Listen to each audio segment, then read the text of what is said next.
Merci à vous tous d'avoir été présents à ces heures matinales. C'est la deuxième année consécutive que nous sommes réunis ici à l'UNESCO. L'UNESCO qui est notre maison dorénavant depuis maintenant 3 ans, depuis qu'Irina Bokova nous a ouvert ses portes avant Audrey Azoulay. Irina Bokova était alors directrice générale de l'UNESCO et a trouvé notre projet, et a trouvé en tout cas cette dimension du sonore comme fondamentale pour le devenir des peuples et a considéré aussi dans une dimension sociétale que le sonore avait sa place véritablement, sa bonne place au sein même de l'UNESCO.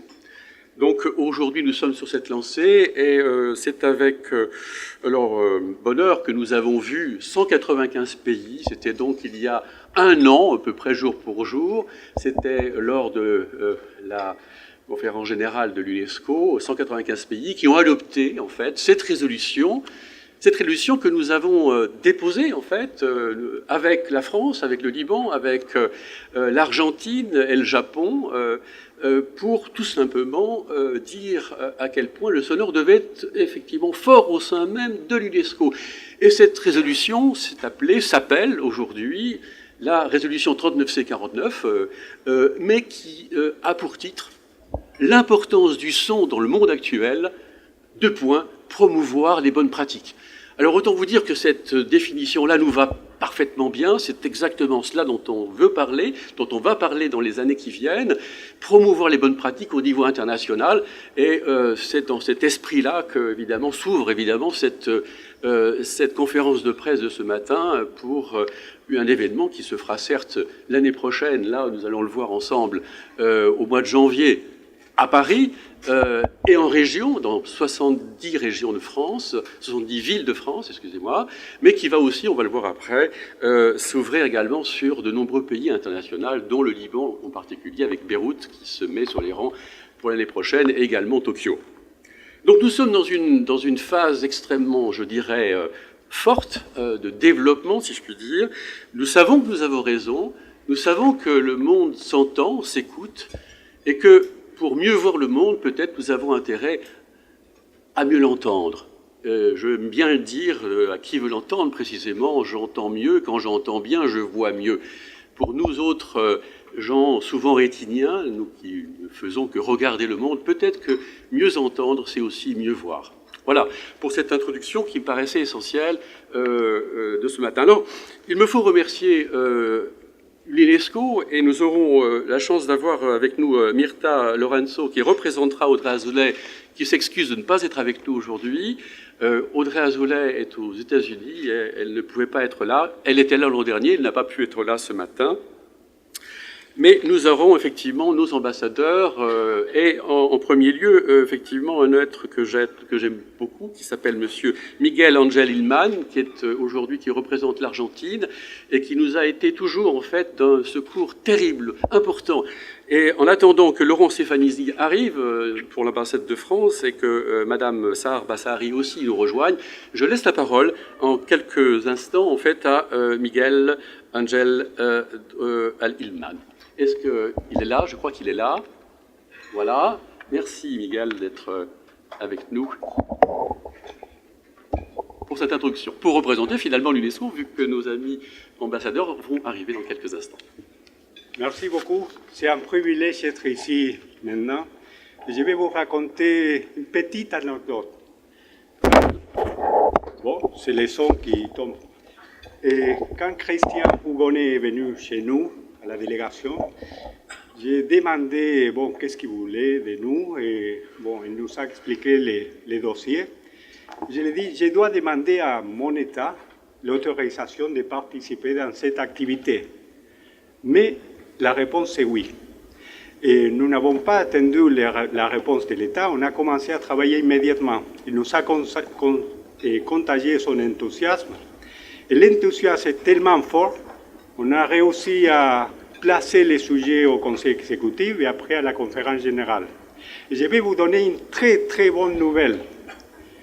En Argentine, la qualification des écoliers, c'est de 0 à 10. Ça veut dire que le 10, c'est le maximum qu'on peut obtenir.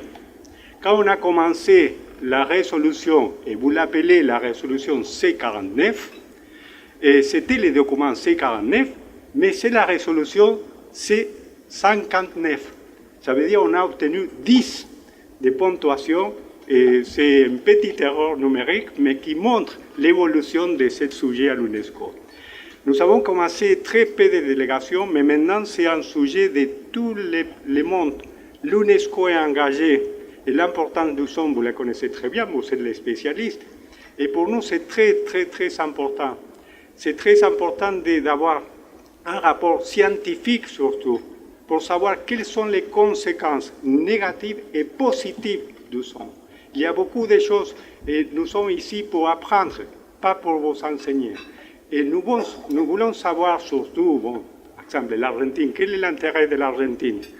Buenos Aires, c'est une ville très, très grande, il y a des personnes qui la connaissent. Quel est l'effet de l'urbanisation et les sons, et quelles sont les conséquences pour nous, les citoyens? Il y a beaucoup de sujets, beaucoup de programmes à l'UNESCO qui s'occupent de tout, les villes, l'éducation, la culture, les sciences. Quel est le rapport du son? Et petit à petit, nous arrivons à placer ces sujets à l'UNESCO et nous sommes à vous pour obtenir des réponses et l'inspiration pour continuer le travail dans chaque pays. Merci beaucoup pour cette opportunité. Je vois ici que l'ambassadeur M. Stefanini, qui est le leader de notre travail à l'UNESCO dans ce sujet, vient d'arriver. Merci beaucoup pour l'accueil et nous allons prendre note de toutes les interventions pour continuer notre travail. Merci. Merci. Écoutez, Laurent, Stéphanie, vous venez d'arriver, je sais que vous ne resterez pas très très longtemps, puis-je vous demander de venir dire deux mots, voilà, et ce sera extraordinaire. Laurent Stefanini a été le porte-parole justement de cette résolution, c'est lui qui a annoncé officiellement, en tout cas, les termes mêmes de la résolution devant ces 195 pays, mais avant également, dans le cadre du Conseil exécutif, on lui doit effectivement cet engouement et cet engagement qui a été le vôtre. Merci, Laurent Stefanini, d'être avec nous.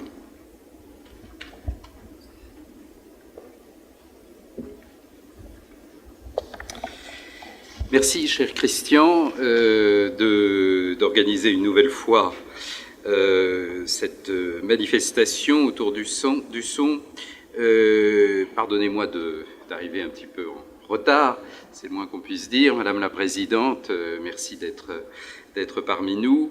Je voulais juste donc dire évidemment l'intérêt de maintenir ce sujet vivant au sein de l'organisation de l'UNESCO d'abord, mais de l'ensemble du système des Nations Unies également, et que, évidemment, nous poursuivons en quelque sorte notre travail commun, notre soutien, et que c'est probablement lors de la prochaine conférence générale qu'il y aura un certain nombre d'étapes à franchir, et je serai heureux en attendant que vous puissiez en tant qu'animateur, en tant que responsable, coordonnateur de l'ensemble de ces activités, cher Christian, nous dire un peu où vous en êtes. Vous l'avez peut-être déjà fait depuis le début de ce petit déjeuner de travail, où vous en êtes de vos différents contacts avec les autres institutions du système des Nations Unies, puisque comme nous l'avons toujours vu, c'est effectivement un sujet partagé entre plusieurs domaines de compétences et donc plusieurs des institutions du système. Je serais très heureux que vous nous disiez un petit peu pour avancer sur notre sujet ce que vous en êtes en quelque sorte de cette manifestation. Et je voulais également donc vous dire que le soutien de la délégation permanente française vous est acquis de manière continue. Mon collaborateur Michel Bouchpadas est ici et nous sommes évidemment à votre écoute, si je peux dire.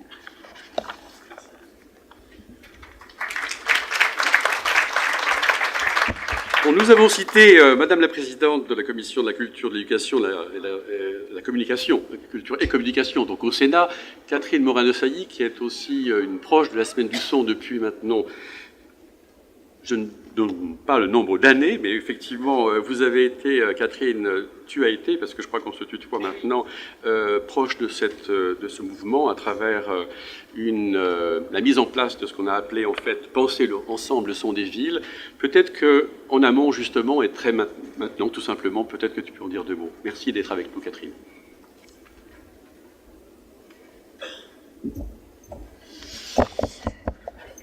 Avec grand plaisir. D'abord, bonjour à toutes et à tous. Je voudrais vous saluer en vos noms et qualités, saluer notre ambassadeur près de l'UNESCO qui vient de s'exprimer.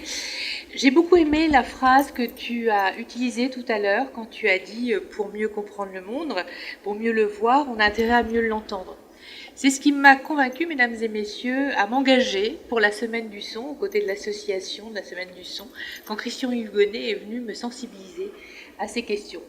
Il a eu raison de le faire parce que je vois que dans l'objet de l'association, le but de la Semaine du Son, c'est sensibiliser les publics, les élus et tous les acteurs de la société aux enjeux sociétaux du sonore. Alors vous savez, les élus, par définition, et le Sénat, c'est l'Assemblée des élus, c'est l'Assemblée des collectivités territoriales, c'est un rôle que nous confère la Constitution, eh bien, les élus sont amenés à organiser notre vie, à organiser la ville, à organiser l'aménagement du territoire, et ces questions sonores ne sont pas toujours bien appréhendées. Avant que tu viennes me voir, Christian, je ne me posais pas toujours toutes ces questions qui sont essentielles. Il y a des enjeux de qualité de vie, il y a des enjeux de culture au sens très large du thème, il y a des enjeux de santé publique. Donc toutes ces questions sont transversales, bien sûr, à travers cette notion qui est le son, l'appréhension du son, et elles ne peuvent que concerner les élus. Il y a au niveau parlementaire parfois des lois à voter pour accompagner aussi des dispositions qui relèvent de ce domaine. Il y a des réglementations aussi à établir, parfois dans les villes. Je pense aux chartes de la vie nocturne, par exemple, qui sont votées dans les conseils municipaux pour organiser le bien vivre ensemble. Mais il y a tout un pan qui est très important et pas toujours bien appréhendé. Donc moi, je me fais fort auprès de mes collègues du Sénat et les autres élus. On a beaucoup aussi parlé avec Christian de l'importance de sensibiliser l'Association des maires de France, toutes les associations d'élus qui ont encore à voir avec toute cette conception de l'aménagement.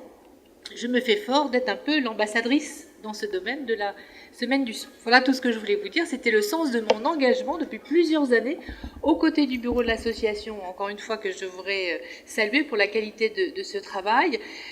Souhaiter aussi bon anniversaire à l'association parce que ça fait 20 ans. 20 ans fondée par Christian Hugonnet qu'elle œuvre à cette reconnaissance. Cette reconnaissance maintenant est mondiale puisque nous sommes à l'UNESCO aujourd'hui et je crois qu'on ne peut que s'en féliciter. Il y a encore du travail à faire, cher Christian, à tes côtés, aux côtés du bureau. Donc moi je suis là pour ça. Le Parlement ne peut pas rester indifférent à toutes ces questions. Au contraire, il doit même être moteur.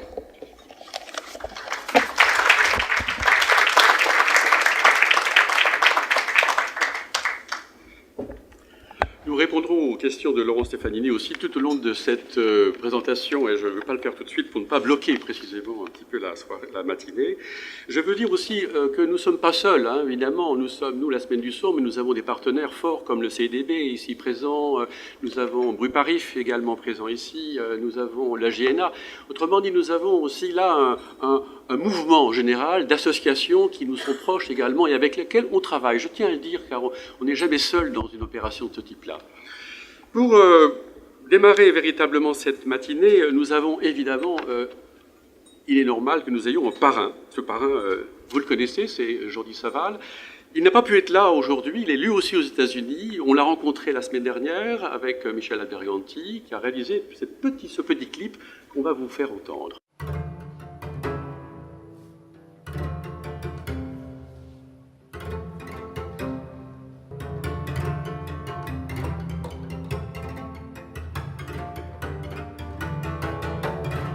Je suis vraiment très heureux d'être le parrain de cette Semaine du Son et de vraiment donner support à une initiative qui est très importante pour que dans tous les pays du monde, on soit conscient que le son est un des éléments essentiels du dialogue humain, de la rencontre entre les personnes et de l'éducation. Le son nous accompagne depuis notre naissance et le son est le chemin avec lequel on se développe comme être humain, à travers la langue, à travers la manière de chanter la langue, à travers la musique qu'on entend avec les premières berceuses, avec les musiques qui nous entourent. Et je pense que le son a besoin du silence. Sans le silence, le son ne peut pas se développer et ne peut pas développer toute l'émotion, toute la beauté qu'un son peut avoir à travers la musique. Il ne faut pas oublier pour cela que la musique n'existe qu'au moment qu'un chanteur chante ou un instrumentiste joue. Et que l'importance de cette musique ne dépend pas de la quantité d'instruments, ni de la extraordinaire complexité de l'orchestre, mais qu'elle dépend du sens et de la beauté de ce qu'elle exprime. Ça veut dire qu'un seul chanteur peut nous apporter autant de bonheur qu'un orchestre a un chœur avec 1000 personnes. Et c'est ça la grande magie de la musique. La qualité, l'émotion n'est pas nécessairement liée à la quantité, mais elle est toujours liée à la qualité du silence et à la qualité de l'acoustique où cette musique se passe. Donc je pense que c'est important de rappeler que la musique reste la première source d'humanité que l'enfant a. Le chemin vers l'être humain passe par l'éducation qu'on reçoit avec la manière de nous parler, nos parents, de chanter, de vivre l'expérience musicale. Et dans l'éducation, dans l'école, la musique devrait avoir cette importance parce que c'est à travers la musique qu'on apprend à partager, à dialoguer, à s'entendre et avoir cette immense joie qu'elle se réalise quand nous sommes ensemble en train de faire quelque chose de très beau et de très intense. Je pense que cette qualité de la musique nous permet aussi de développer notre spiritualité, parce que la musique est essentiellement une dimension spirituelle. Après avoir écouté une musique, il nous reste la mémoire. Et donc c'est l'art le plus spirituel de tous les arts. Et cette mémoire n'existera que si ce qu'on a écouté contient de l'émotion, de la beauté et de la spiritualité. Donc bravo pour cette initiative et grand succès.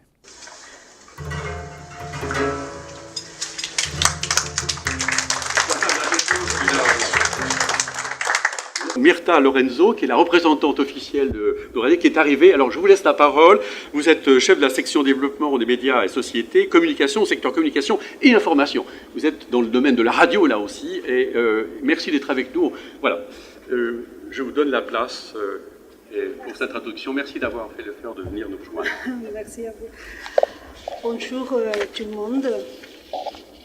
Monsieur le Président fondateur de l'association La Semaine du Son, Excellences, Mesdames et Messieurs, j'aimerais vous apporter des mots de l'UNESCO pour exprimer le soutien de l'organisation aux activités planifiées dans le cadre de la Semaine du Son. La communication par les sons n'est pas le seul moyen humain d'entrer en relation les uns avec les autres, mais le son est un élément essentiel de la communication. Il tend à être négligé en raison de la préférence croissante pour les formes visuelles. Cependant, nous continuons de miser fortement sur notre sens de l'audition pour toute communication, en particulier la communication orale. Mais outre l'échange des mots, les sons peuvent prendre la forme de paysages musicaux et sonores et influer considérablement sur notre façon de réagir ou de percevoir les informations qui nous sont présentées par le biais des médias dont je m'occupe. Les sons permettent de décrire, de raconter, d'illustrer, et d'expliquer les événements du monde. Les clips audio forts et stridents, par exemple, peuvent contribuer à créer un sentiment général d'anxiété ou de peur chez les auditoires, tandis que les histoires accompagnées de niveaux sonores contrôlés inspirent souvent une réception plus détendue. Les différents types de voix ou de sons peuvent effectivement aider à façonner les points de vue et les valeurs de la société aussi. Il est donc important que les auditoires et les auditeurs écoutent de manière critique, de la même façon que nous lisons de manière critique. La publicité à la radio et à la télévision pose également des défis à leur public. Le volume de postes publicitaires est souvent non réglementé et si réglementation existe, elle n'est pas appliquée universellement. La situation en ligne et sur les plateformes des médias sociaux est souvent bien pire, les annonceurs opérant dans ces domaines agissant en dehors de toute législation en vigueur. On le sait, une exposition prolongée à des niveaux sonores excessifs dans la radiodiffusion peut nuire à l'audition et à la santé mentale des auditeurs et par conséquent, il est essentiel à sensibiliser les jeunes, les auditeurs, les radiodiffuseurs et autres acteurs concernés des médias à ces effets afin de réduire les dangers physiques et psychologiques potentiels du son. En revanche, il existe plusieurs possibilités d'utiliser les sons dans le domaine de la communication. Le développement de la technologie sonore peut, par exemple, assister les personnes handicapées ayant une perte auditive ou un trouble de la voix, de la parole ou du langage à communiquer. Associé à l'intelligence artificielle, le son peut être interprété par diverses technologies pour le rendre accessible aux personnes handicapées et les alerter des éventuels risques. Pour les populations s'exprimant principalement dans les langues en péril, le développement récent de l'industrie du son offre plusieurs possibilités pour échanger et raviver leur langue. La technologie utilise également des éléments sonores pour enrichir et compléter les efforts dans les programmes d'enseignement, de revitalisation et de maintenance des langues autochtones. Par ailleurs, il est aussi important de se rappeler que le nouveau paysage numérique sonore doit être accessible grâce aux bibliothèques, aux centres d'information, aux archives. La Semaine du son est aussi une opportunité d'appeler au soutien des infrastructures afin de les rendre accessibles et préserver nos identités sonores. L'UNESCO s'efforce de faire valoir l'importance du son en sensibilisant les publics à ces questions, par le biais de l'éducation aux médias et à l'information, et en promouvant les meilleures pratiques chez les jeunes, tout en contribuant à la préservation du patrimoine oral pour les générations futures.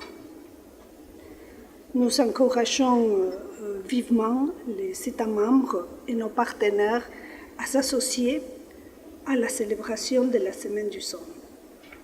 Merci de votre écoute.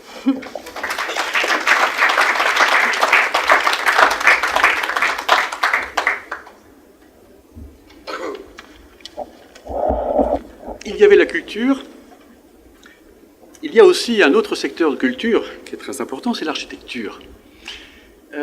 Et il nous paraissait intéressant, au-delà effectivement de cette premier parrainage qui était demandé à Jordi Savall, d'avoir en fait une personne précisément qui symbolise au mieux en fait ce que nous entendons par architecture et par sonore lié au domaine de l'architecture. Et c'est dans cet esprit-là que j'ai rencontré donc Roland Castro, qui m'a reçu avec beaucoup d'enthousiasme et qui m'a fait part d'un petit bouquin que j'ai trouvé merveilleux, qui s'appelle « Le Corbusier n'a pas rencontré Freud ». Et je vous encourage à le lire, il est tout à fait passionnant. Et il y a une phrase, elle est très courte, au plein milieu du livre, qui dit beaucoup de choses et qui m'a interpellé. « Pensez l'invisible de l'architecture avant d'en dessiner le visible ». Ça m'a plu. J'ai trouvé ça intéressant. Évidemment, j'ai traduit, comme vous l'imaginez, dans un esprit du sonore, évidemment, car nous sommes, dans le sonore, quelque part dans l'invisible. Et comme disait Lao Tzu, une maison est faite de portes et fenêtres, mais c'est du vide intérieur dont dépend l'habitat. Et quand on parle effectivement du sonore, nous avons l'impression, et nous sommes d'ailleurs quasiment certains, que nous parlons de ce qui ne se voit pas, mais qui a aussi toute l'importance du monde. Et c'est dans cet esprit que Roland Castro donc, a bien voulu, effectivement, parrainer, je dirais, avec Jordi Savall, cette 16e édition, à travers une après-midi qui va se passer à l'UNESCO, dans la salle 11 de l'UNESCO. Voilà. Et ma foi, Jordi, Laurent est avec nous et je l'accueille avec bonheur. Merci Laurent d'avoir fait le déplacement ce matin pour nous dire 2 mots de cette présence au sein même de la Semaine du Son 2016. Voilà, je vous laisse... Je te laisse la parole.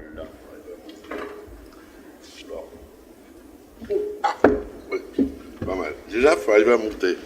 Deuxièmement, je trouve que le son n'est pas très bon. Je ne veux pas pour dire, mais c'est juste pour faire un peu rigoler, mais... Bref, oui, moi j'ai accepté. Alors, je vais vous dire ce qui s'est passé. Vous savez peut-être que j'ai remis un rapport au président de la République sur le Grand Paris, dans lequel je réfléchis à l'avenir de Paris en grand, et à l'avenir de ce territoire.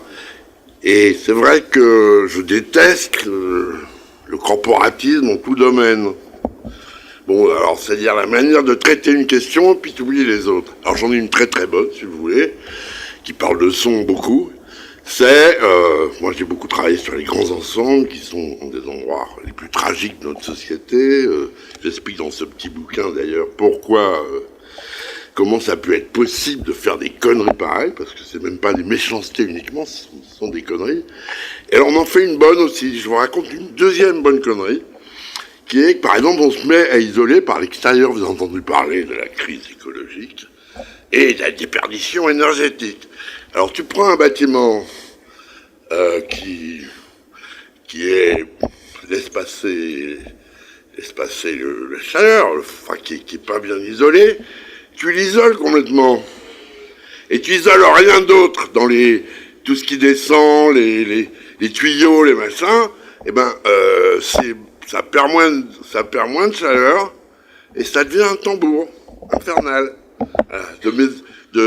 Ça, c'est qu'on traite une question. On en traite une. Alors, ça fait des discours, économie d'énergie, machin, formidable. On fait des chiffres, on en est à combien par an, tout ça. Mais quand on fait aussi con que ça, c'est-à-dire emballer un bâtiment très moche dans un autre emballage encore plus moche, dans lequel on fait croire qu'il y a des toitures en plus par un dessin assez gracieux, fait par un architecte de talent, et en plus ça fait un tambour. Donc on traite une question et un tambour.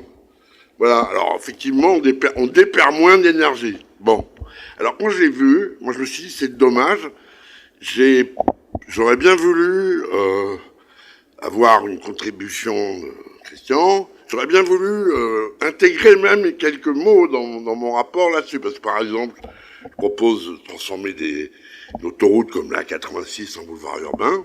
Il m'a fait une remarque extrêmement juste, Christian. Il m'a dit, les gens de Huit debout, ils n'ont pas de chance, ils ont quand même eu une place de la République un peu trop claire. Et c'est vrai, quand on réfléchit à la place de la République, c'était quand même une bonne idée d'avoir enfin une place dans Paris. Bon, qu'est-ce qu'une place, disait un architecte au moment de la révolte de Tiananmen, la place. C'est le lieu de l'insurrection toujours possible. Dans une ville, c'est ça, une place. Ça raconte ça. C'est toujours possible. C'est pas forcé, mais c'est possible. Et c'est une bonne idée qu'elle soit pas un tambour. C'est une bonne idée qu'on puisse s'entendre. Hein, Jaurès sans micro. Hein, comment on fait pour entendre Jaurès sans micro? Il n'y a pas de micro, le mec. Et donc, cette question du rapport entre le bruit et la parole. C'est pas pour faire une ville aseptisée dans laquelle il n'y a plus de bruit, ou une ville d'abrutis dans laquelle tout le monde a les trucs sur les oreilles et donc personne ne parle plus à personne avec son programme programmé. C'est vraiment de réfléchir à cette question y compris dans la manière dont les choses sont faites.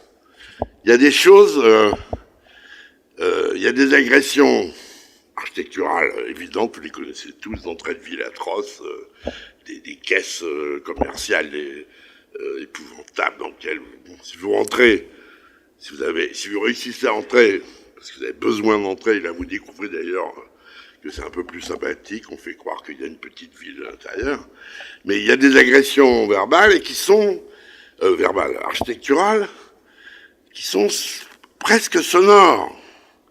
Il y a des agressions architecturales qui font du bruit. Donc le bruit. Le bruit, c'est du bruit. Et puis c'est en même temps une ambiance, le bruit. Il y a des arbres sur une avenue, il y a du bruit sur l'avenue, mais il y a moins de bruit. Bien qu'il y ait des arbres, les arbres cassent pas le bruit. Donc il y a tout un travail. Il y a aussi des choses que m'a appris Christian. Il y a des gens du BTP qui bossent sur des revêtements qui absorbent. Il y a des gens des pneus qui travaillent sur des pneus qui font pas trop de bruit. Enfin, il y a des tas de trucs comme ça. Et donc, il y a des tas de gens qui ont cette question en tête. Mais je trouve que c'est formidable ce qu'a dit, évidemment, je ne reprendrai pas ce qu'a dit Jordi Savall, qui est une sorte d'évidence. Je sais bien qu'une des plus grandes souffrances probablement qui existe dans les handicaps humains, c'est la surdité, beaucoup plus, pour un architecte c'est désagréable, mais il paraît que c'est plus dur d'être sourd qu'aveugle, enfin, je dis ça très connement, mais moi normalement un architecte qui est aveugle, c'est pas possible. Et non mais, bon, il y a donc cette histoire est vraiment sérieuse, elle est à prendre, non pas de façon corporative avec, parlons que de ça, mais je regrette de ne pas avoir pu l'intégrer dans mon travail, dans mon rapport, comme une chose évidente, importante, plus importante sûrement que toutes les conneries qu'on vous balance aujourd'hui, quand vous entendez Smart City, ville connectée, machin. Vous êtes là, vous êtes une ville qui vous raconte vous donne des infos toute la journée, vous n'avez rien à foutre, et qui vous pouvez savoir votre consommation électricité, même quand vous n'êtes pas là, c'est normal, il n'y en a pas la peine de regarder le truc. Donc c'est pas cette histoire-là, mais cette histoire de cette ville dont on fait attention à la clarté ou je sais pas comment on dit quand c'est pas clair une salle, à la respiration, tout ça. C'est extrêmement important et je trouve que c'est ce que j'ai envie de raconter donc pour la prochaine fois. On se reverra. Au revoir. Voilà.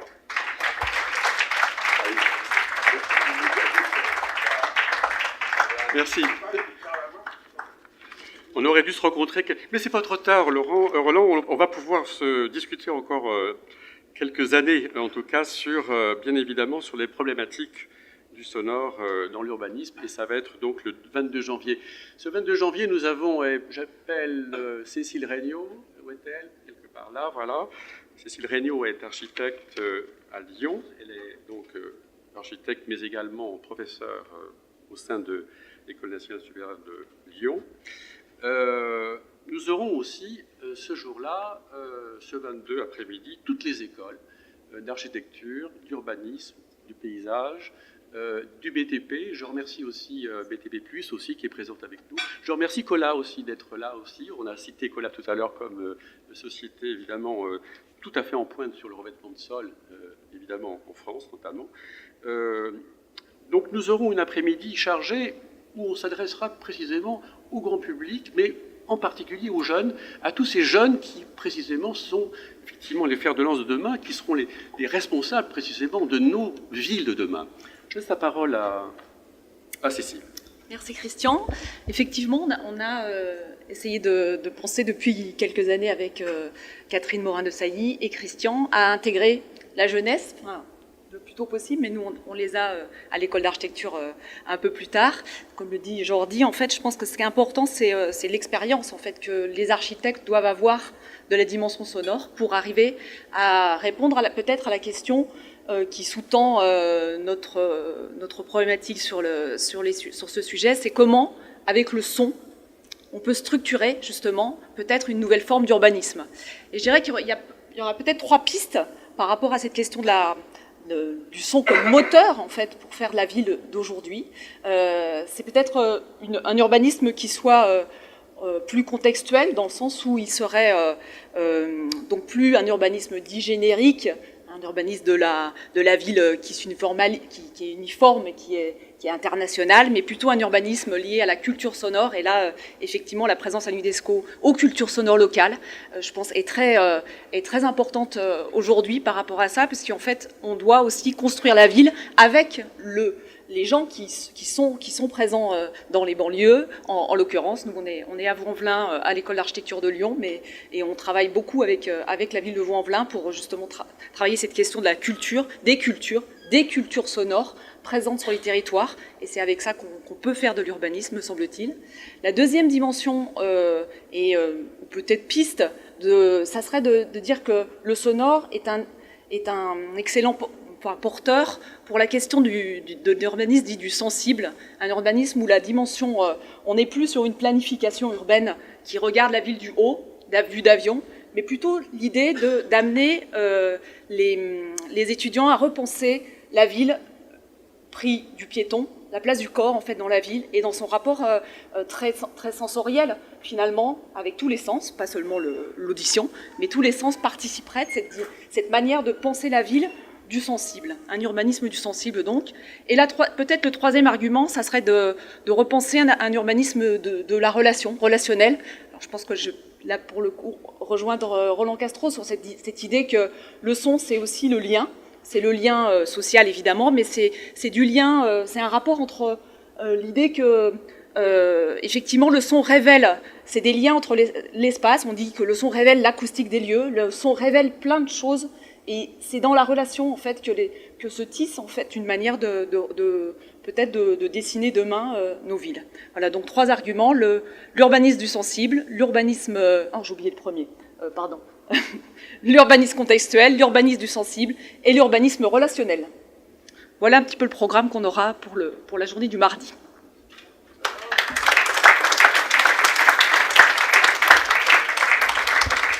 Voilà, dans la suite de ce que nous avions imaginé avec Catherine Morin-Desailly, le penser ensemble le son des villes, c'est vraiment... voilà, on est exactement dans cette énergie. Je laisse la parole à mon vice-président, illustre vice-président, si je puis me permettre. Vous en êtes un autre. Claudie Robin, qui va vous présenter, là, du coup, plus directement, en fait, la semaine dans son contenu avec tous les intervenants. Voilà. Donc, vous avez été mis en bouche avec la journée du mardi. Et donc, comme la semaine commence le lundi, je vous propose de faire cette semaine du son du lundi au dimanche d'une manière exhaustive, mais rapide. Et donc le lundi, traditionnellement, c'est notre soirée santé auditive. Donc j'appelle à me rejoindre le docteur Alain Longuereau, qui est ORL à l'hôpital Georges Pompidou, et Patricia Grévin. Et donc ça sera Paul Avant, mais c'est tant mieux. Donc merci à Paul Avant de me rejoindre. Et pendant qu'il me rejoint sur la scène, je précise que participeront à cette table ronde sur les thérapies par le son en audiologie, gériatrie et psychiatrie. Il y aura, pour l'atténuation des douleurs, le docteur Paul Avant qui est ici et qui va nous parler tout de suite. Et ensuite, j'énumérerai les autres participants de la table ronde après vous avoir laissé la parole. Merci beaucoup, mesdames et messieurs, cher Christian et cher vice-président. C'est toujours un grand honneur pour moi de venir.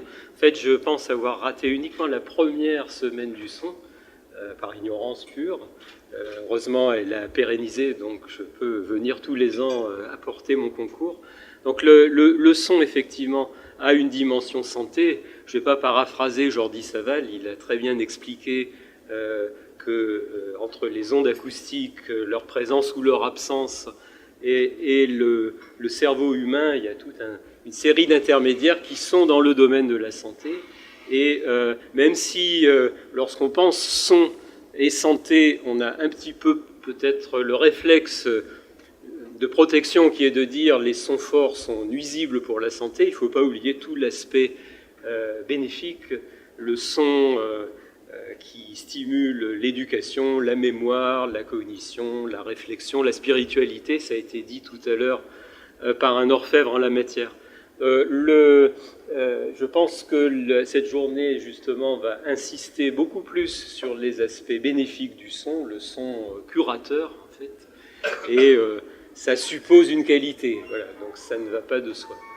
Alors j'en profite, je fais presque une digression, mais je pense que ça tient à cœur un certain nombre de participants ici, et donc Christian en premier, c'est que le son dans sa dimension santé est très complexe parce que ça interpelle les physiciens, mais aussi les architectes, après tout ça a été très bien expliqué. Ça va jusqu'à des domaines de la santé qui échappent à l'otorhinolaryngologie, qui sont la neurologie et puis tous les aspects cognitifs. Alors, pour réunir efficacement ces compétences, le programme de la Semaine du Son tous les ans l'illustre, il faut faire travailler les gens ensemble, et Christian a la redoutable capacité à stimuler les gens pour leur dire « venez travailler ensemble ». C'est pour ça qu'on est tous là aujourd'hui. Christian a été parmi les stimulateurs qui ont fait émerger l'idée d'un institut de l'audition en France, puisqu'il n'y en a pas.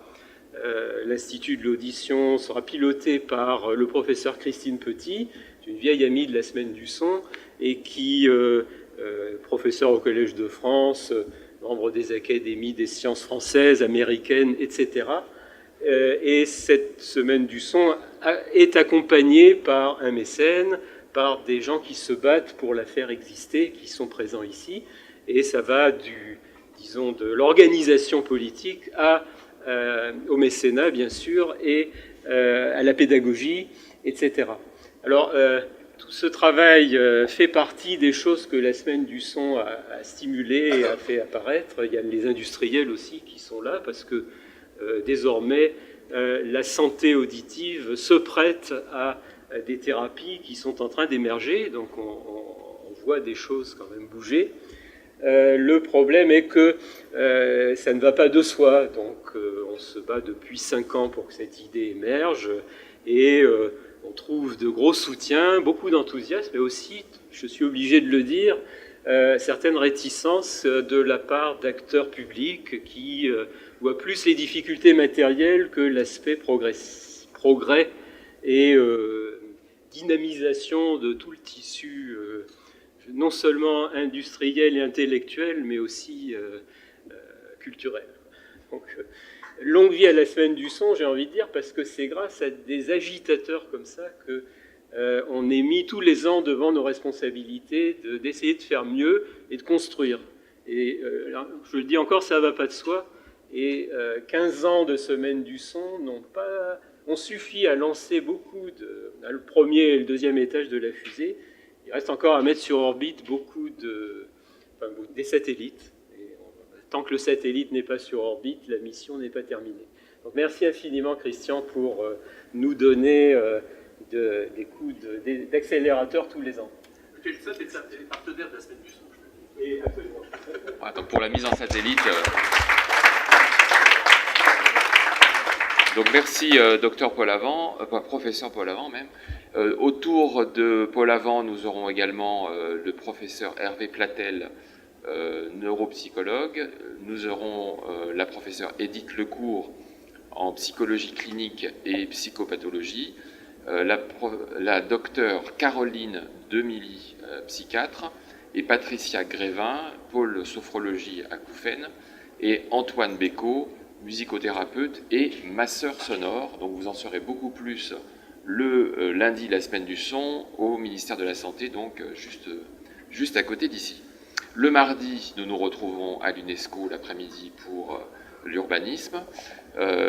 Et le soir, nous aurons expression musicale, les 5 thèmes de la résolution, avec une soirée hommage à la Terre par Jordi Savall. Donc ce sera ici à l'UNESCO, où ce sera une soirée de gala à laquelle vous êtes naturellement tous invités.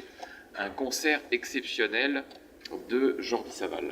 Oui, peut-être en dire deux mots peut-être de cette soirée qui risque d'être retransmise sur France Musique, donc avec un hommage à la Terre qui nous paraissait le moindre des choses, autrement dit, parler moins de l'Europe que de la Terre dans sa globalité. Le côté international de la Semaine du Son nous va bien de ce côté-là. Et c'est ainsi qu'on a imaginé une soirée avec un hommage à la Terre, ça s'appelle Tempête, Orage et Fête marine, donc sur des œuvres de Matthew Locke, donc d'Antonio Vivaldi, voilà, j'en perds mon titre, Marin Marais, excusez-moi, et Georges-Philippe Telemann, donc qui seront effectivement cités dans cette soirée, qui s'avère être une belle soirée, qui va durer à peu près 1h30. Nous espérons avoir beaucoup de monde ce soir-là. Et avec une introduction également que nous proposerons évidemment à Jordi Savall. Bien, donc moi je vous conseille par rapport aux autres événements de la Semaine du Son de vite vous inscrire sur le site de la Semaine du Son parce que cette soirée risque d'être à guichet fermé. Le mercredi, j'appelle Véronique Balizet, la déléguée générale de la Semaine du Son, pour nous dire deux mots de la pédagogie. En fait, chaque année, nous organisons le forum des formations supérieures au métier du son avec l'ensemble des écoles de formation pour permettre aux jeunes de trouver leur vocation dans cette journée. Et ça sera au Tipeee du campus de Jussieu, mercredi après-midi. Et donc je laisse Véronique, qui est la chef d'orchestre de cette manifestation tous les mercredis de la Semaine du Son. Oui, avec Jean-Dominique Pollack, qui est enseignant et chercheur à la Faculté des Sciences de Sorbonne Université, et qui malheureusement ne pouvait pas être là ce matin, mais voilà, on espère encore accueillir beaucoup de lycéens et d'étudiants qui souhaitent embrasser les professions du son et découvrir toutes les formations, les cursus possibles dans toutes les universités en France et les écoles. Donc on réunit chaque année entre 20 et 25 formations, y compris d'ailleurs l'INSAS à Bruxelles, y compris l'école royale en Hollande. Enfin voilà, donc pour ces lycéens, d'ailleurs on voit que chaque année certains viennent de très loin pour cela, parce qu'ils ont la chance gratuitement, de pouvoir rencontrer les responsables de ces formations dans toute la France. Ils viennent de Brest, d'Aubagne, de Montpellier, de Paris, bien sûr. On a évidemment le Conservatoire de Paris également, l'IRCAM, enfin bon. Tous ces gens donc, seront présents mercredi 23 janvier après-midi de 13h30 à 17h30 au Tipeee, qui est un nouvel édifice qui a poussé au cœur du campus Jussieu. Et c'est vraiment un Tipeee, en forme de Tipeee. Et on va l'inaugurer puisqu'il a été achevé l'an dernier en octobre. Voilà, je repasse la parole. Bien, et donc merci Véronique. Donc nous passons à jeudi et nous remontons un petit peu la scène de Jussieu jusqu'à la BNF. Donc la BNF qui est redevenue partenaire de la Semaine du Son et qui nous accueille maintenant depuis plusieurs années. La première Semaine du Son avait débuté à la BNF, donc c'est un retour depuis 3 ans. J'accueille Alain Besse qui est juste en face de moi pour la remise du prix du 2e concours Quand le son crée l'image, en partenariat avec la CST d'Alain Besse et l'Institut français. Donc Alain Besse, c'est à vous. Bonjour. Jean-Michel n'a pas pu être avec vous ce matin. C'est Réco qui a accepté de dire un mot ici, avec vous bien sûr. Bon. Donc Réco Galatsu, bienvenue à vous. Bonjour. Bonjour. Bon, qui va dans le... Pardon, excusez-moi, alors, je vais vous parler d'une expérience quand même qui était extrêmement gratifiante. Bon, vous le savez, moi en tant que compositeur de musique de film, j'ai toujours tendance à dire que la musique explique l'image. Donc ça c'est un fait.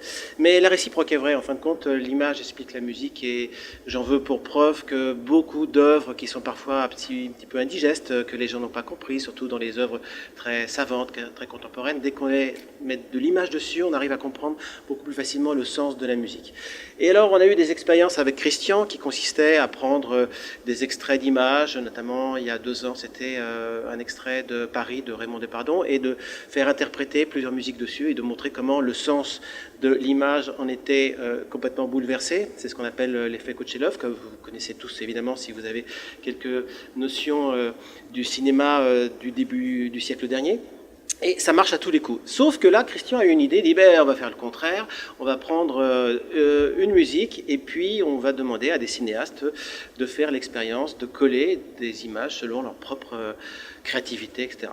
Bon, alors évidemment, son idée était un petit peu contingentée au fait qu'il fallait trouver un compositeur. Tout de suite, il m'a demandé de le faire, donc j'ai un peu essuyé les plâtres. Avec mon ami Grégory Coty, on a fait une bande-son dans laquelle on a eu la surprise de voir qu'elle constituait des ferments, des possibilités incroyables. Et on a eu plus de 30 ou 35 propositions de films totalement différents, avec une possibilité d'authenticité absolument incroyable. Donc, évidemment, fort de ça, Christian a décidé d'en faire une 2e édition. Donc, il a confié à mon ami Jean Musy, notre ami Jean Musy, qui malheureusement n'est pas là aujourd'hui parce que vous l'avez appris, Francis Lay vient de décéder, ce qui est une très très très grande perte pour le monde de la musique et du cinéma.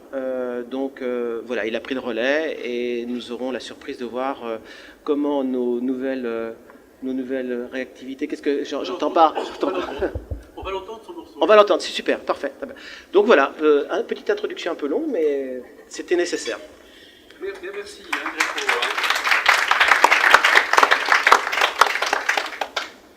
Je vais juste compléter, puisque finalement, Gréco a dit un peu ce que je pensais dire. Non, mais c'est très bien comme ça. Je vais juste rajouter que le son et la musique, c'est quelque chose d'extrêmement important pour la création artistique et aussi pour la compréhension. Et au-delà de Francis Lay, dont un journaliste disait ce matin qu'il était l'homme des mélodies qu'on retenait dès la première écoute, et effectivement, un homme ou une femme ou Love Story, on les reconnaît plus par la musique que par les images quasiment. Donc c'est vraiment une symbolique importante. L'autre aspect des choses, c'est de parler, alors nous allons essayer de monter, je ne sais pas si nous arriverons à le faire pour cette année, pour la semaine du son, nous allons essayer de monter quelque chose qui concerne, ça a été évoqué tout à l'heure, les personnes souffrant de handicap, notamment les malvoyants, les aveugles, qui ne perçoivent le monde que par le son, et donc qui ont une perception des choses extrêmement différente de ceux qui ont la chance de pouvoir voir. Et notamment, depuis quelque temps, il y a une obligation pour les films de disposer de pistes d'audiodescription qui décrivent par-dessus la bande sonore et en parallèle de la bande sonore les éléments picturaux de l'œuvre.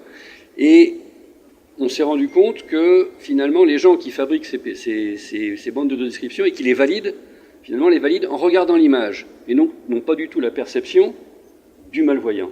Donc ce que nous allons essayer d'organiser, c'est une projection dans laquelle nous passerons des extraits de films à des gens voyants, avec les systèmes de casques en audiodescription, sans images, bien évidemment, leur demander ce qu'ils ont ressenti, ce qu'ils ont compris du film, avec le son du film plus la bande d'audiodescription, puis ensuite de leur projeter le film en complet et de voir comment ils ont réussi à reconstruire, ou pas, l'image telle que doivent le faire les malvoyants aujourd'hui.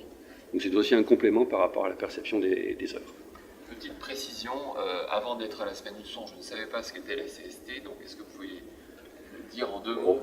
Christian, moi je vais le dire Christian, à sa place, président, parce que j'en étais président, et il se trouve que Alain est l'homme de l'art précisément du Festival de Cannes, sachez-le quand même, ça fait 25 ans plus, je crois, 25 ans que tu es responsable de la projection de toute la filmographie, effectivement, dans toutes les salles de Cannes, précisément, durant le festival. Et pas rien que la salle de lumière, toutes les autres.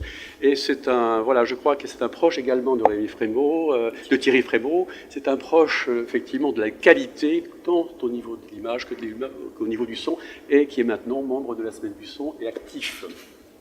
Merci. Et la CST.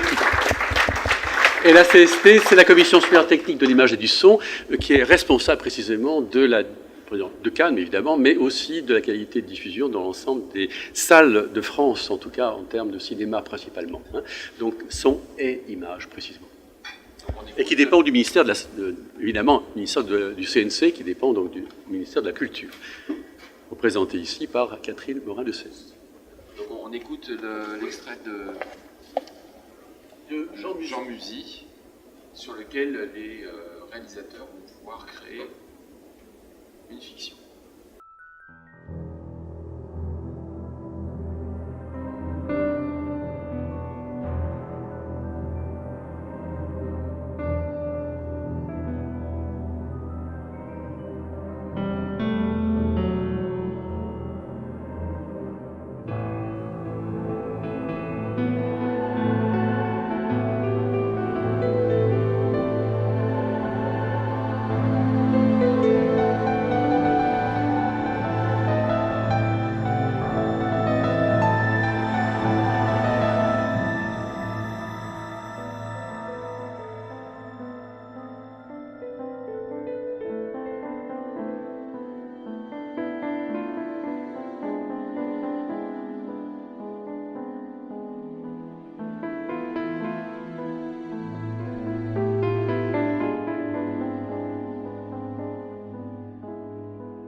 Alors, il y a des ruptures, il y a du rythme, il y a des silences, il y a du relief, il y a beaucoup de tout cela qui existe. Et on l'a demandé un peu expressément, on l'a dit, allez, il faut jouer le jeu, quoi. Il ne faut pas que ce soit trop tranquille, il faut qu'il y ait un joli relief, et ça, je pense qu'il l'a fait brillamment. Alors, si vous voulez écouter également la pièce de Gréco, vous pouvez le faire en allant sur la Semaine du Son, et qui est aussi une très très belle pièce également, que je vous invite à écouter, et voir également toutes, justement, les 35 vidéos qui ont été imaginées avec l'Institut français, qu'on doit remercier ici, qui nous permet effectivement de rayonner à l'international quand même. C'est important, car cette Semaine du Son est aussi représentée dans les instituts français à travers justement cette bande-son qui est ouverte au concours international, à un concours international. Voilà, donc remise du prix de la meilleure réalisation.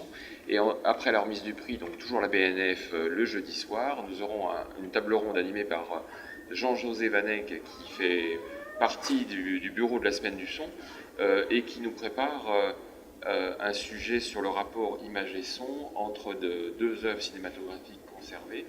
Et donc je laisse la parole à Jean-José pour nous présenter plus avant cette rencontre.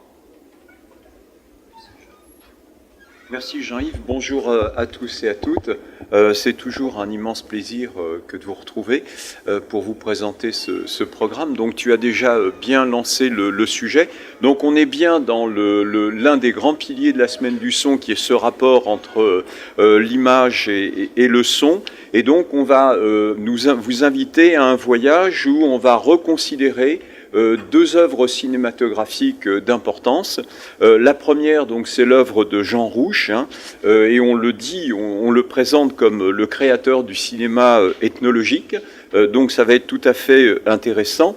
Et donc, je reprends une définition qu'a donnée Irène Omialenko de France Culture. Elle le présente comme un producteur de vérité. Et donc là, c'est tout à fait intéressant d'avoir un regard sur certaines sociétés au travers de ce rapport image et son. Et le deuxième thème qui va, ou du moins la deuxième œuvre cinématographique qui va nous aider à considérer ce rapport entre l'image et le son, c'est l'œuvre de Raymond Depardon. Et là, on va voyager au travers du film, donc Les Habitants. Et je vais simplement en dire quelques mots. Donc, certes, c'est un film documentariste, mais dans lequel on est un peu invité à s'insérer dans une conversation telle que les gens s'expriment. Et donc, ce qui va être intéressant, c'est de percevoir ces pratiques sociales. Un film où finalement, les habits, les postures, les silences, les accents, les gestes, les hésitations, tous ces petits éléments rajoutés aux paroles que l'on entend sont producteurs de sens. Et j'aurais tendance à dire, si vous me le permettez, ce sont des éléments qui parfois se disent ou se contredisent par rapport aux paroles que l'on va pouvoir entendre au travers donc des interlocuteurs que l'on aura dans ce film. Donc pour résumer, j'aurais tendance à dire que peut-être, et c'est ce que j'ai oublié de vous dire, pardonnez-moi, en termes de titre à cette session, peut-être qu'on pourrait dire, en reprenant l'un des thèmes de Jean Rouch, l'homme et son image, mais en reprenant aussi le thème de Raymond Depardon, l'homme et son parler. Donc on a deux axes de réflexion tout à fait intéressants. Alors, pour nous accompagner dans tout ceci, en fait, Pascal Corderex, qui est un peu la personne de référence à la BNF, puisqu'il est chef du service son à la direction du département audiovisuel à la BNF, donc il a invité Frédéric Berthet, maître de conférence à l'université Paris Diderot, et du coup je me retourne devant notre amie Alain Besse, puisque elle s'est vue décerner le prix en tant que lauréate du prix du cinéma 2018 pour son livre La voix manquante, ce qui est quand même tout à fait intéressant. Et là, elle a constitué cet ouvrage en reprenant un film documentaire qui s'intitulait Chronique d'un été de Jean Rouch et d'Edgar Morin.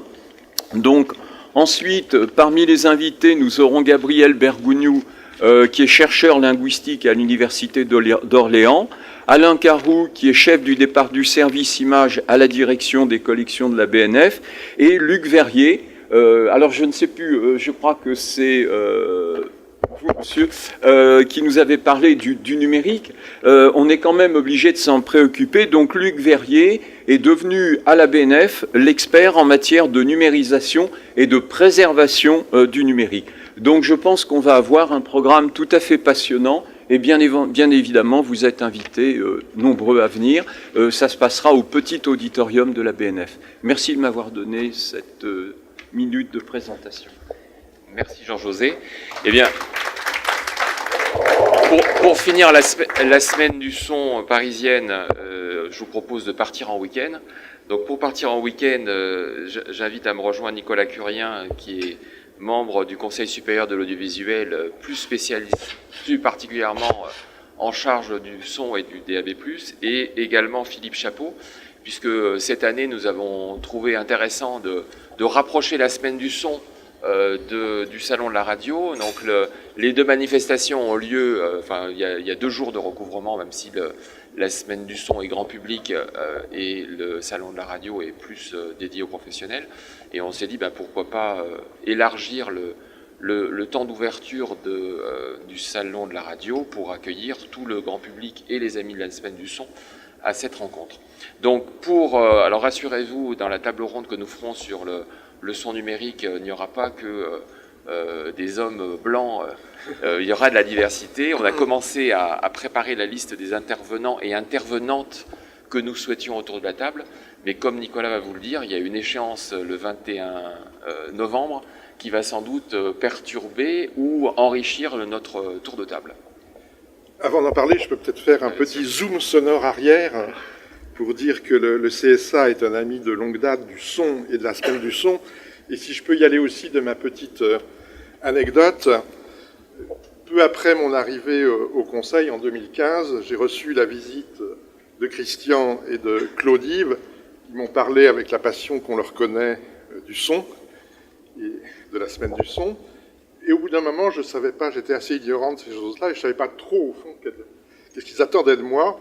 Et j'ai compris que ce qu'ils attendaient de moi, c'est que je leur dise qui, dans le nouveau collège, allait être responsable du son. Et j'ai décidé, ils étaient tellement convaincants que ce serait moi qui serais responsable du son. Ça, on ne le savait pas. Et ça, on le savait pas. Oui, j'ai bien fait semblant. Bon. La deuxième chose, c'est que... Bon.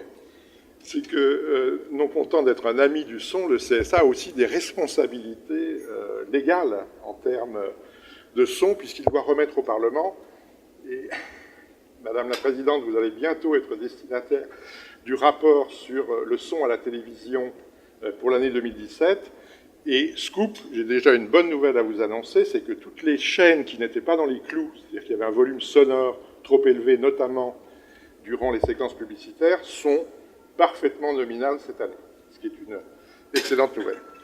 Alors j'en viens maintenant au son dans les médias. À la fois pour la télévision et pour la radio, le CSA est très actif, d'une part avec le grand chantier de modernisation de la plateforme TNT, car n'en déplaise à certains, la TNT va encore avoir une belle vie devant elle, et pour que cette vie soit belle, il faut qu'elle se modernise. Et la modernisation, ça n'est pas simplement la qualité de l'image, ce n'est pas, à Christian que je vais te dire, l'effet immersif est au moins dû autant au son, sinon plus, qu'à l'image. Et par conséquent, nous sommes très attachés dans ce chantier de modernisation à regarder non seulement la transition vers l'image UHD, mais aussi la transition vers le son multicanal, le son multisource, les barres de son. Et puis, alors j'en viens à ta question, nous sommes très moteurs pour le déploiement du DAB+. Et depuis plusieurs années, le CSA, qui intensifie actuellement le rythme de ses appels à candidature, crée les conditions d'un déploiement national, ou du moins métropolitain dans un premier temps, du DAB+, sur le territoire. Et nous avons plusieurs échos positifs. Puisque... Oui, alors le DAB+, c'est la technologie de la radio numérique terrestre. Et la radio numérique terrestre, c'est à la radio ce que la TNT est à la télévision analogique. C'est à la FM ce que la télé numérique est à la télé analogique. Sauf qu'il Il ne s'agit pas à ce stade d'une transition complète de la FM vers le DAB+, vers la radio numérique terrestre, mais plutôt, au moins pendant quelques années, d'une coexistence. Alors ceci dit, le DAB+, par rapport à la FM, permet une amélioration significative de la qualité du son. Peut-être pas tout à fait le même effet waouh qu'il y avait dans la transition entre grandes ondes et FM, mais quand même un effet d'amélioration sensible. Alors le DAB+, vous savez, c'est un peu le serpent de mer, on en parle depuis 15 ou 20 ans. Là, on s'y lance vraiment et on a un écho favorable des grandes radios. Le groupe Énergie a déjà décidé d'y aller et on a bon espoir que les autres grandes radios généralistes nationales, publiques ou privées, vont s'y lancer. Et on ne tardera pas à le savoir puisque la date limite de dépôt des candidatures sur l'appel national qu'on a lancé en juillet dernier est le 21 novembre, c'est-à-dire dans même pas 15 jours. Bon, donc avant la fin de l'année et avant la fameuse semaine à la fois du son et la semaine du salon de la radio, on saura, et j'ai bon espoir que la réponse sera positive, si vraiment maintenant le DAB+, c'est-à-dire la radio numérique terrestre, va décoller en France. Voilà. Donc la table ronde sera sur le DAB+, et les innovations en matière radiophonique. Donc peut-être quelques mots sur la manifestation. Oui, je vais... bonjour à tous. Donc le salon de la radio, je pense qu'il faut aussi... alors le salon de la radio, c'est le salon de la radio et de l'audio digital. On a ouvert notre scope.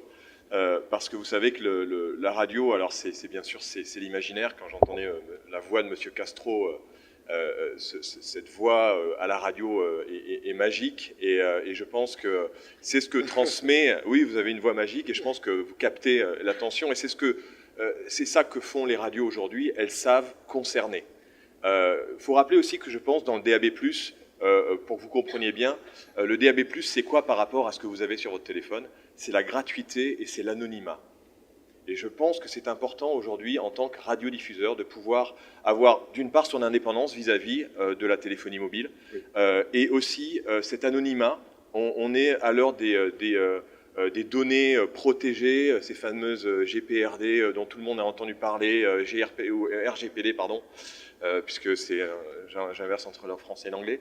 Vous avez tous reçu un mail sur les données associées, toutes ces choses-là. On en a marre peut-être d'être un peu tracé. La radio numérique terrestre, comme la TNT, ce sont des ondes gratuites qui viennent à vous et vous êtes anonyme. Donc je pense que c'est important de rappeler cette chose-là. Ensuite, je reviendrai sur le son.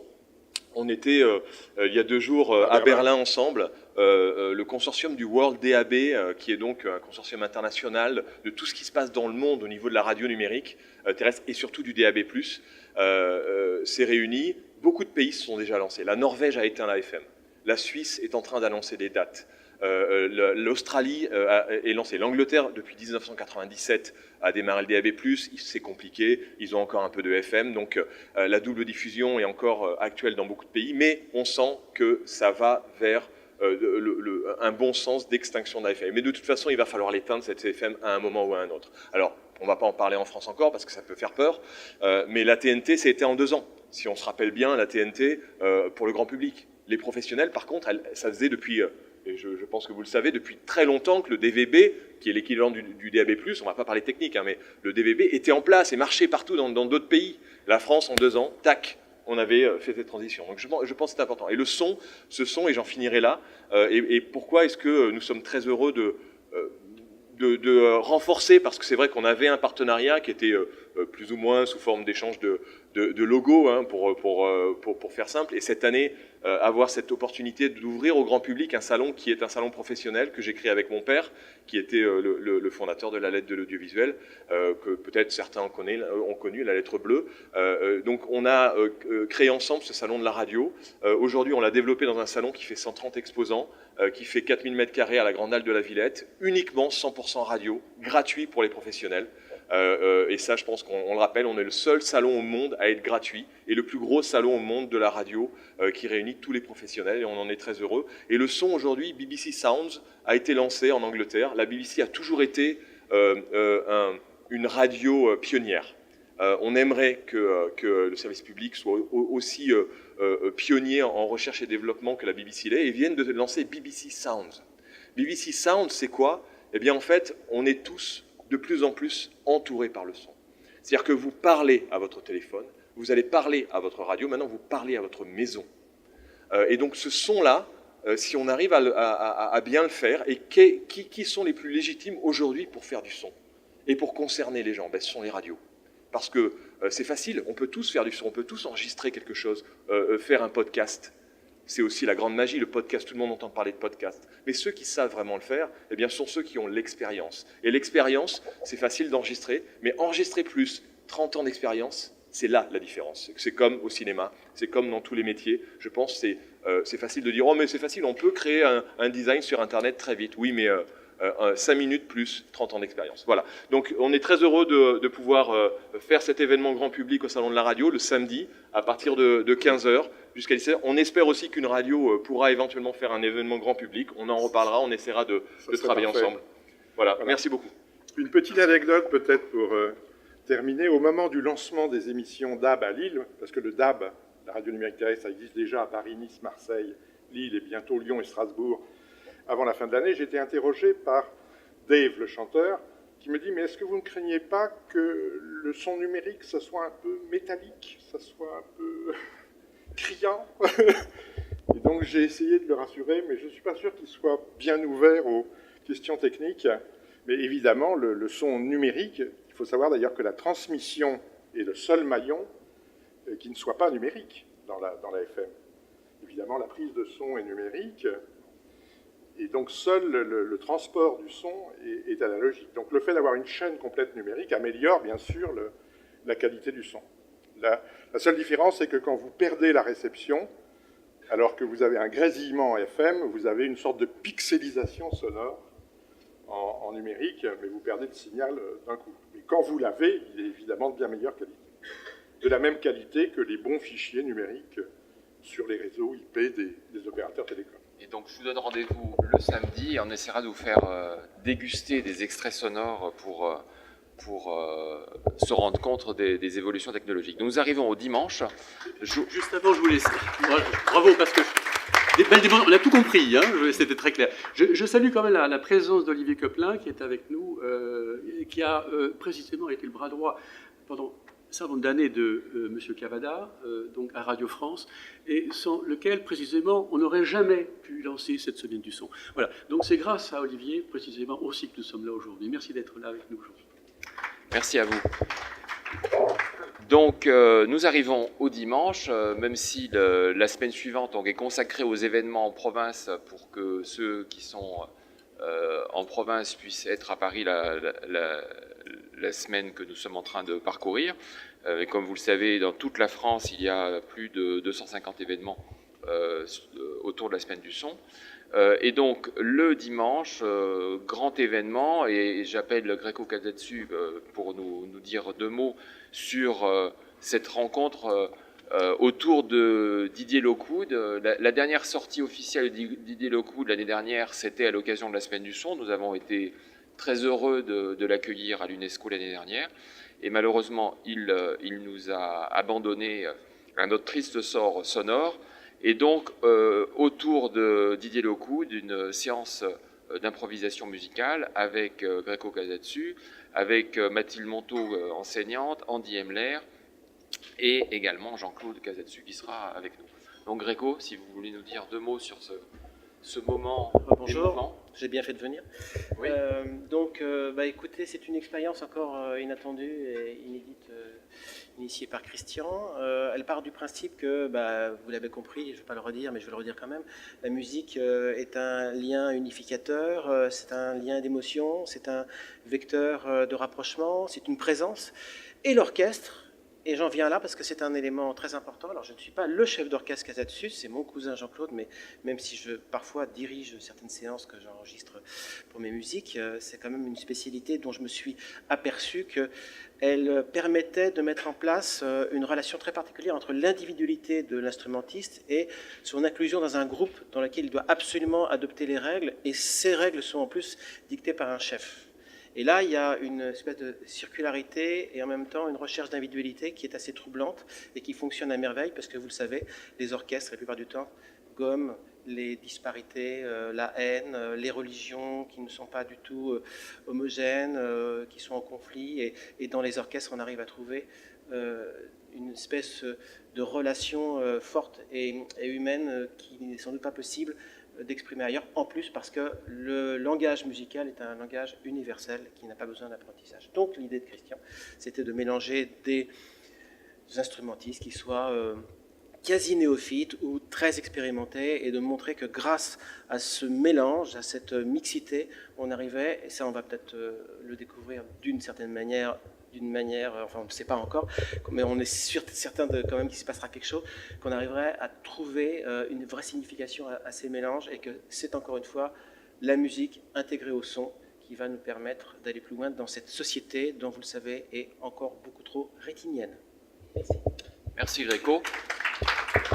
Donc je vous renvoie sur le site internet de la Semaine du Son pour les 250 événements, parce que là nous avons passé une demi-heure sur 8 événements. Donc pour les autres, vous référez au site internet et je rends la parole à Christian Hugonnet. Oui, simplement, on aurait pu... Merci en tout cas de ta présentation. Rapidement pour terminer, évidemment, simplement, on aurait pu rajouter que nous sommes tombés à moins de 1% quand même des Français qui jouent d'un instrument de musique, quand même, il faut le savoir quand même. C'est extrêmement gravissime. Donc, si on ne fait rien, je veux dire, on va un peu au chaos. Hein. Et nos facteurs d'instruments de musique sont en train de fermer, en tout cas boutique, sur la rue de Rome. Donc, nous sommes vraiment dans quelque chose d'essentiel en ce moment. Et bien évidemment, un pays qui ne joue plus, qui ne s'exprime plus musicalement, c'est un pays qui meurt, précisément. La musique outre-Rhin est... aux États-Unis, dans les pays du Nord, elles sont à près 40% d'expression musicale, il faut bien le savoir quand même. Hein. Et puis, encore une fois, la musique, c'est la relation à l'autre. Et peut-être même que la musique n'aurait jamais dû être mise dans une case culture, mais aurait dû être mise dans une case sociétale, pas que culturelle. Voilà. Pour terminer, je termine avec quelque chose de goulayant, si je puis dire. C'est notre présence à Cannes, et c'est le prix la création sonore que nous avons imaginée avec Costa Gavra, qui n'a pas pu venir ce matin, qui s'excuse précisément de ne pas pouvoir être là. J'ai un petit mot de Costa rapidement à vous lire. Véronique va me le passer. Voilà, c'est marqué sur un petit papier. Voilà, rapidement. Et on va vous montrer ce film juste avant que je laisse la parole à notre ambassadrice du Liban pour conclure cette matinée. C'est un film qui présente la Semaine du Son et qui présente surtout le jury, en tout cas à Cannes, tel qu'il se présente maintenant depuis 2 ans, il existe depuis 2 ans, pour décerner le prix de la meilleure création sonore auprès d'un réalisateur. Hein. Important, on ne décerne pas un prix de la meilleure création sonore auprès d'un ingénieur du son, non, c'est auprès d'un réalisateur. Pour ce qui est effectivement de la non-présence de Costa, je m'écris une petite lettre en me disant je me fais un devoir et un plaisir d'être avec vous à l'UNESCO, de ne pas être avec vous à l'UNESCO pour cette rencontre avec la presse, le projet que vous avez initié, son acceptation immédiate par Thierry Frémaux de l'accueillir au Festival de Cannes et son succès dès sa première édition montre son importance. Le son constituant de notre vie et à force de présence est considéré comme trivial, alors que son rôle culturel et ordinaire est immense et nécessaire, bien au-delà de ce que nous croyons savoir. Voilà ce que dit Costa. Le Festival de Cannes, le soutien de l'UNESCO, donne à notre compagnon permanent, le son, la place qu'il mérite et appelle à être considéré dans chacune de ses expressions, artistiques ou pas. Hein. C'est pour ça que Roland est avec nous aujourd'hui aussi là. Pour ces raisons et pour celles qui seront évoquées ce matin, je suis désolé de ne pouvoir être parmi vous. Voilà. Une réunion importante décidée au dernier moment dans le cadre de l'ARP, réunion effectivement des cinéastes à Dijon m'oblige à prendre le train à 8h, il ne pouvait donc pas être avec nous. Voilà, je regrette beaucoup et je vous souhaite le mieux pour ce projet unique. Voilà, on a avec Costa Gavra précisément une présence essentielle et je vous montre le film qui est très court.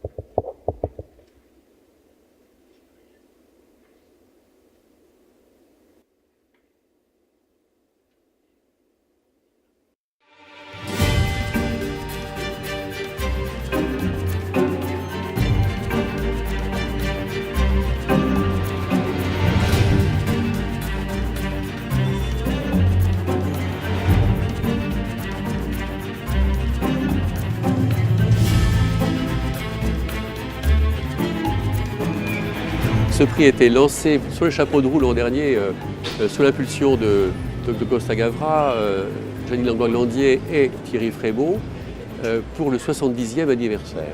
Comme je pense que la bande-son est une sorte extrêmement importante dans le film, je pense même que la musique, c'est une sorte de personnage dans le film qui dialogue avec les autres personnages. Et je pensais que c'était important qu'il y ait un prix, enfin que ça soit présent au Festival de Cannes où il y a tellement de choses présentes. Donc il est important que la Semaine du Son, qui a déposé il y a quelques mois auprès de l'UNESCO une résolution qui est adoptée par 195 pays, soit présente ici pour rendre compte de l'un des 5 thèmes de cette résolution, qui est celle du rapport entre l'image et le son. L'idée, c'est de récompenser un réalisateur pour l'excellence sonore de son film, parce qu'elle sublime la dimension narrative, sémantique, esthétique du spectateur. Donc il est important que cette prise de conscience, cette réalité du fait que j'entends et je porte mon regard sur ce que je viens d'entendre, soit présente précisément dans les préoccupations de Cannes, dans le cadre d'un certain regard. Je pense que le son est un petit peu négligé au Festival de Cannes. Il y a eu dans les années un prix, mais un prix technique complètement pour la qualité du son. Je pense que la qualité du son aujourd'hui, le problème ne se pose plus. Le problème, c'est le rôle que joue le son dans l'architecture dramatique d'un film. C'est ça qui est important. Donc souligner cela et faire venir en Cannes, ce n'est pas seulement pour avoir un prix, mais montrer aussi l'importance que cela a pour un film, le son.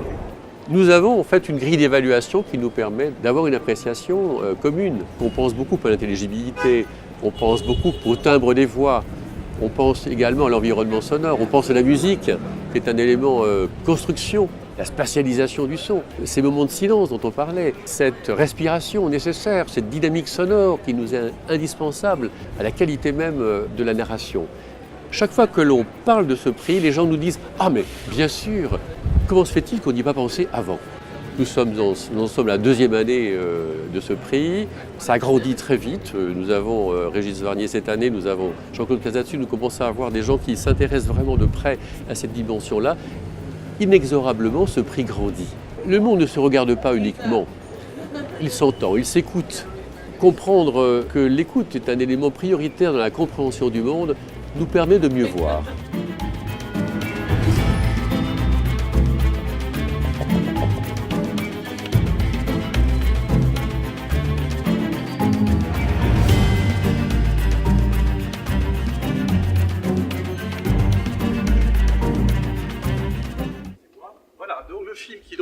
Et justement, précisément, vous avez pu apercevoir sur l'écran, donc son Excellence Madame Saha Bahari, qui est notre ambassadrice du Liban auprès de l'UNESCO, qui est avec nous aujourd'hui et qui nous fait l'amitié tout simplement de conclure cette matinée de conférence de presse. Thank you very much. If you don't mind, I'll shift to English. It's okay. For a few seconds. I'd just like to stress that Lebanon is very happy to have been part of this very important effort from the beginning. And actually, we're very committed and now shifting to be a very active partner, I hope. I would like to announce that we're working on launching a week of sound in Lebanon. Hopefully, it will be realized this spring. I can't announce all the details now, but we're working on a partnership with 3 very prestigious institutions. With your support and everyone's support, we hope it will be successful, sustainable, and hopefully contagious in the region and otherwise. Thank you. Thank you very much. Voilà. Ce sera la première fois que précisément l'UNESCO se met en pilote, en tout cas, pour organiser et précisément dans le monde entier, donc dans tous les pays. Il y en a 195, donc on a un peu de travail encore à réaliser. 195 pays à convaincre précisément d'une semaine du son annuelle. Mais nous y arriverons tous et nous en sommes parfaitement convaincus. Voilà, je crois que vous avez senti en fait la transversalité de cette semaine du son qui est immense précisément. J'espère que vous avez apprécié en tout cas les interventions des uns des autres et je vous donne rendez-vous évidemment au mois de janvier du 21 au 27 pour Paris et la suite pour toute la France. Merci à vous.